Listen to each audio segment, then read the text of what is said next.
भाभी क्यों बदल गई। कोयल शादी के बाद जिस घर में आती है वहाँ सास ससुर के सिवा 2 ननदें भी थी, लेकिन दोनों शादीशुदा। कोयल ने सोच लिया था कि वो इस घर को जीत कर रहेगी, लेकिन होता कुछ और है। यार ये कोयल कैसी लगी तुझे? ठीक ही है, बस माँ एडजस्ट कर ले इसके साथ। हम दोनों तो वैसे ही शादीशुदा हैं। चलना कल घर चलते हैं, देखते हैं क्या करती है वो सारा दिन घर पर। ठीक है दीदी, मैं कल आ जाऊंगी। दोनों ननदें मायके आती है, जहाँ पिता बाहर बैठकर पेपर पढ़ रहे थे, माँ अंदर सब्जी काट रही थी और कोयल वो तो कहीं नहीं थी। क्या पापा बाहर क्यों बैठे हैं? बहू ने निकाल दिया क्या? चलिए अंदर देखिए, कैसी लू सी चल रही है। चलिए तो। अरे नहीं नहीं, अंदर लाइट नहीं आ रही है, रोशनी भी कम है और हवा भी नहीं है। मैं तो कहता हूँ तुम दोनों भी जाकर चेयर यहीं लगा लो। क्या माँ, तुम क्यों काम कर रही हो? कहाँ है वो राजकुमारी?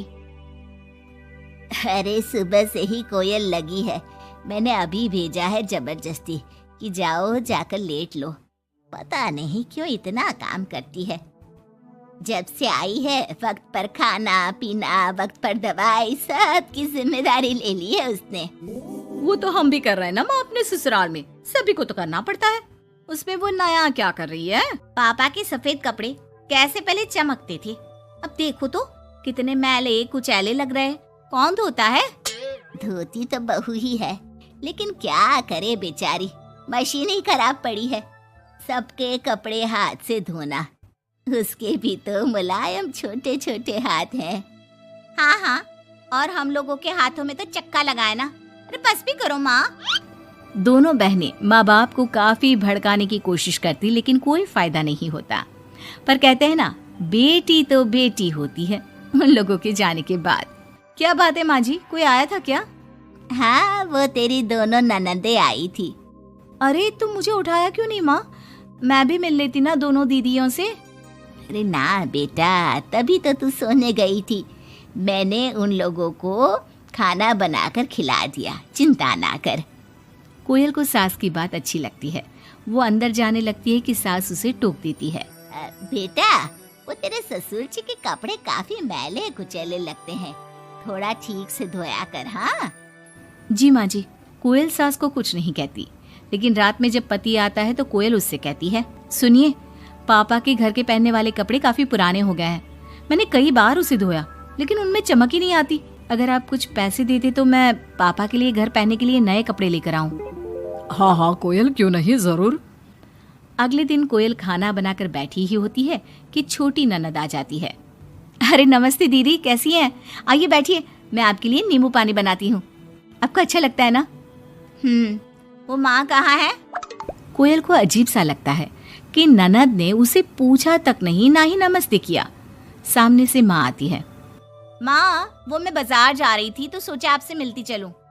अच्छा माँ, जरा नींबू पानी बना देना, बहुत मन कर रहा है। हाँ, तू बैठ, मैं बना कर लाती हूँ। कोयल को लगता है कि बेटी है, माँ के हाथ का स्वाद मिस करती होगी।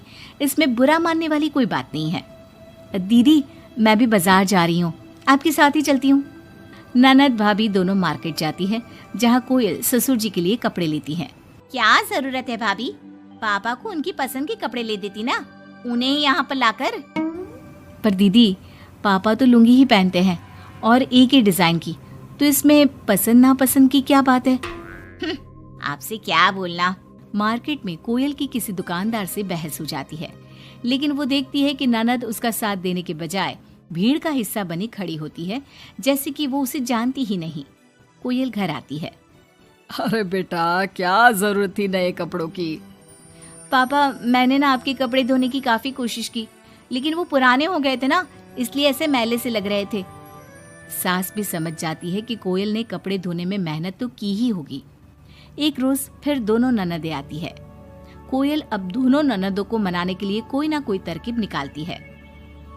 ये साड़ी दीदी को दे देती हूँ, मेरी नई साड़ी है, कम से कम साड़ी देखकर खुश हो जाएंगी।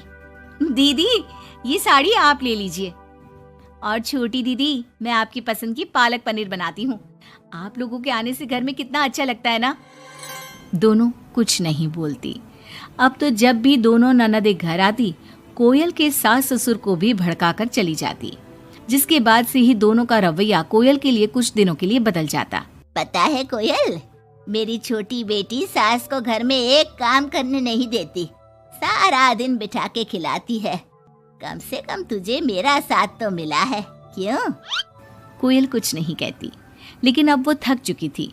ससुराल के लोगों को प्यार से, सम्मान से साथ बांधने की कोशिश कर करके, लेकिन ननदें वैसी की वैसी ही रही। अब कोयल ने सोच लिया कि वो ननदों से बात करेगी।